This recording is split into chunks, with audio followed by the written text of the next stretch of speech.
non-existent parents shield their eyes. You already know what I'm doing. If you're a longtime fan, you know that I have an addiction to this beautiful game right here. I have had so many hours on this game just through my alt account alone. I truly love this game, and you could tell that the developers also love this game. You could also tell because of their very passionate but kind of questionable character designs. And when this little video came out, people were fiending on the new character that's going to be added this week because of her interesting design that the developers added. Many people don't like this, and many people say that the design is like unnecessary, and people also say that it's okay because she is like this in the comics. And I do agree with that point because this is how she actually acts in the comics.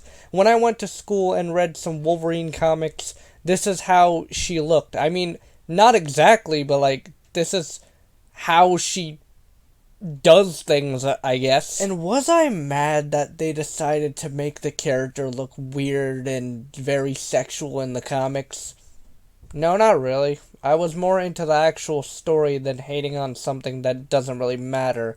I'm glad that I got this out of my chest so I don't get bombarded with comments saying how wrong I am. And to be honest, isn't this whole attractive women stuff good for gaming? Because in recent years, game developers want to make characters that are just downright ugly. I think this is to make things more quote-unquote realistic, even though if you type in woman or man, you see looks maxing gods with their hair all good, looking like they're preparing to get some bitches. This dumb shit realistic look bullshit is one of the reasons why Concord died, and I'm in the belief that you can make your characters as good looking or not good looking as you want. But in the case of Marvel Rivals, it's kinda different because every character is sexualized, and this really reveals that, yeah, most of the gamers are obviously men, because when you look at any reactions from Emma Frost, there are people who say that they're going too far with the character designs. And this is how I know you haven't read a comic book in your life. I can't stress this enough. Search the character, then you'll know why she looks like that. Now, I am one of those people who absolutely despises fan service, but for me, I have a line with it. People like Emma Frost and basically anyone who is considered attractive in their base skin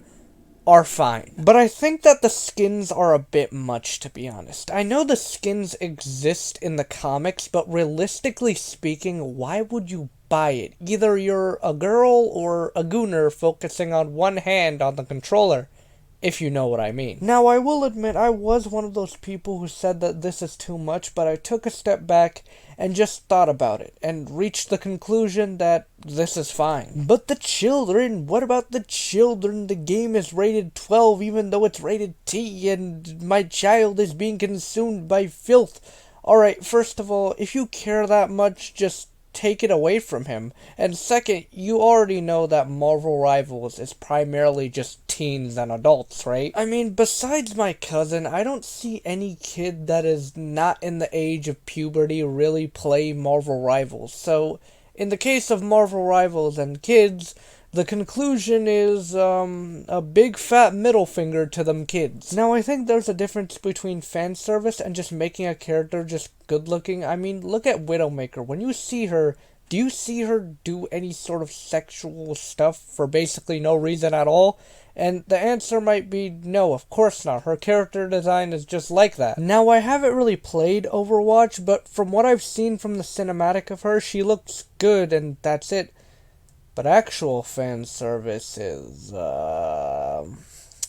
just one question, who decided to make some dumb shit like this? I mean, why did you really need to do this? Was it really necessary since you already have a fan base that likes her shit but doesn't give a single fuck about the bitch being seductive for no apparent reason at all? I'm okay with good-looking characters, and if I wasn't, then I would be a massive hypocrite because of one fact and one fact only.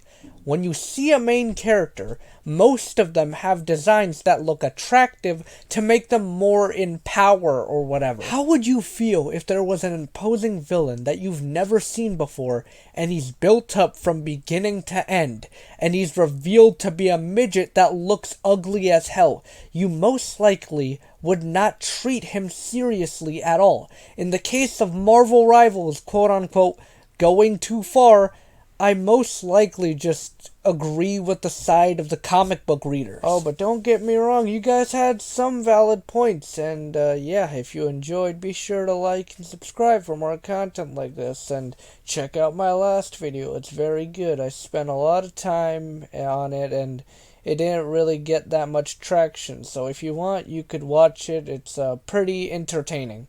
Anyways, that's all I wanted to say. Bye.